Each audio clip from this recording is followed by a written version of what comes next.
السلام عليكم ورحمة الله وبركاته. كسو دوادا كنالكينا عبد الفتاح ميديا. هدي تاي بوقشادادا ugu horeysay fadlan ha ka ilaawin inaad kanaalka subscribe sarto muuqaalkana like sarto share gareyso aad ba u maasantahay maanta waxaan wadaa barnaamij ku saabsan sidee messenger-kaaga background sawir aad u saaran kartaa sida tan oo kale waa sida yani background aad u saaran kartaa sawir ka gadaal sidee ayaad sawir u saari kartaa background-ka messenger-kaaga Google-ha email WhatsApp waxyaalaha la mid ah sidee background aad u saari kartaa macal shaashada hal mar iyagoo isku socdo sidee background u saari kartaa dhinaca messenger-ka aad sidaan kale aad u sameyn kartaa waa program cusub ayaan idin tusin doonaa inta muuqaalka sii gudagelin waxaan ka codsanayaa hadda channelka cusub tahay inaad subscribe u saarto muuqaalkana like saarto share gareyso aad baa u maasantahay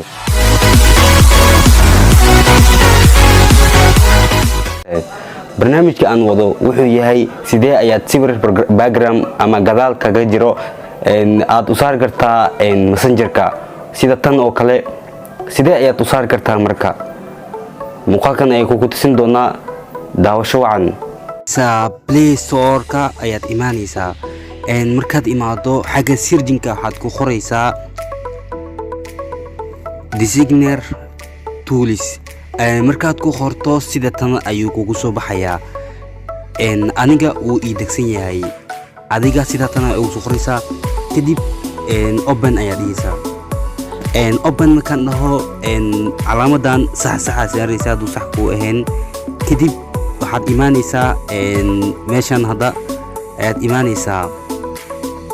kadib waxaan soo qabsanayaa hal sawir oo mobilkaaga kugu jiro ayaan soo qabsanayaa aniga kadib aniga waxaan soo qabsaday sawirkan markaad ka soo qabsato kadib inta ayaad dhag siinaysaa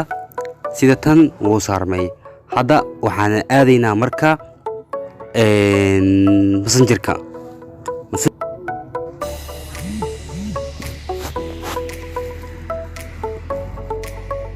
kadib waxaan imaanayaa messenger-ka waa ujeedaan inuu background ka muuqdo messenger-kayga sida tan ayaa ku samayn kartaa hadda markaa background aad samaynayso messenger-kaaga sidaas ayaa ku samayn kartaa background-ka waa filaa inaad naga faa'iiday waa filaa inaa wax badan aad ka faa'iiday barnaamijkan uu kugu cusub yahay marka waxaan ka codsanayaa hadda muuqaalkan aad ka heshay inaad like inuu sarto aadna la wadaagto asxaabtaada aad ku share gareyso aad baa u maasantahay runtii dambe oo xiiso leh wassalaamu calaykum waraxmatullaahi wabarakaatuh